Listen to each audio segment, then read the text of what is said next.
Recently, our organisation at openthebooks.com forced NIH to disclose over 22,100 royalty payments totalling nearly $134 million paid to the agency and nearly 1,700 NIH scientists. These payments occurred during the most recently available period, September 2009 to September 2014. The assumption would be that those payments are ongoing, but the evidence isn't available because there are regulations that prevent you from going, hey, did you earn anything, for example, in 2020 or 2021? You can't look at that information. Oh, why? Because that information would make me so happy that I might go dancing into the street and not look both ways before crossing the road and get hit by a car. Yeah, that's right. The information in there will make you so happy we don't want to show you yet till it's your birthday. How dare you! Those documents were about a surprise birthday. What? And you thought that we'd been receiving payments? Oh, well done. You've ruined it, haven't you? You've ruined your birthday. Since the NIH documents are heavily redacted, I wonder why. Probably because what's redacted would make you so happy. You might look out of your window to sing along with the birds and just topple forwards and smash onto the sidewalk. What? You thought that we'd redacted information that would enrage you about corruption within the pharmacological industry? Well, it was a surprise birthday party for you, and you've spoiled it. You're just like your father. We still don't know how much money was paid because the dollar figure was deleted, redacted from the disclosures. But why would they have redacted it? Probably because the figure would have made you so happy. You might have gone to the zoo and just thought, well, the world's such a friendly place, I might as well clamber into this tiger cage and give a big old cuddle to these lovely old tigers. Oh!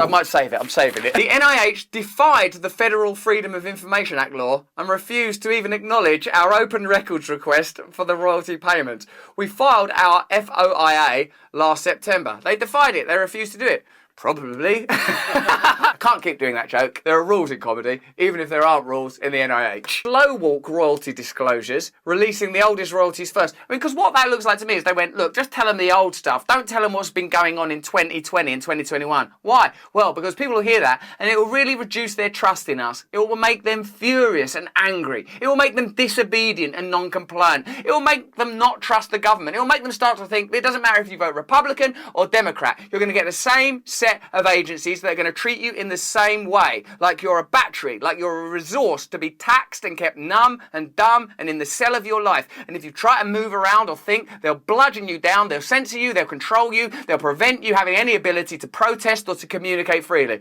Oh yeah, no, probably best keep that information quiet then. Today, NIH is a revolving door of tens of billions of dollars in government grant making coupled with hundreds of millions of dollars in private, non-transparent royalty payments. Why would it be non-transparent? What would be the benefit of that? Who would benefit from that? And who would suffer if they were transparent? Who would become indignant, enraged, non-cooperative? Who would refuse to trust the NIH on a number of issues and matters because you would know for a fact that they're receiving payments from the people that they are funding in a carousel of money and what appears to be, although I'm certainly not saying that it is, corruption. There needs to be a lot more sunshine on this potentially unholy alliance. When a federal bureaucrat pops up on television giving us health instructions, who has paid them and for what research and technology? When a patient agrees to a clinical trial or experimental treatment, what financial interests are involved? NIH needs to come clean with the American people and open the books on the line-by-line royalty payments to the agency and its scientists. No, we reached out for the NIH for comment and received no response. Why didn't you give us a response?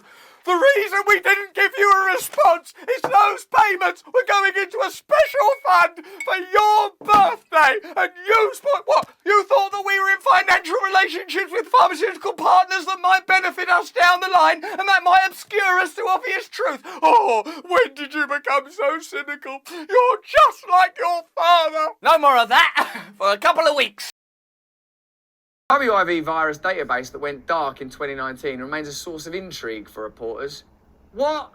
They've had one go dark in 2019. What happened to this one? Don't know, it just broke. In 2019. You know what the name of this coronavirus is? Yeah, it's called COVID-19. And that's named after the year 19. Yeah. And what was the year that your database went dark? 19. Oh, well, I suppose you think, oh, I see. You think that that database had information in it, do you, that leads to the pandemic? Well, I'll tell you what's in that database. All the invitations for a surprise party for your birthday, and you've just ruined it. You thought there was fat in for that? You're just like your father. That's what democracy could look like, should look like. Transparency, power being held to account, open conversations. Imagine a world where you go, oh yeah, I'm happy to pay these taxes. What are you going to do with it? We're going to use it to do this, this and this. Cool, have the taxes. What are you going to do? We want to do this. No, I'm not paying tax for that. That's what freedom looks like and sounds like. That's the freedom you deserve.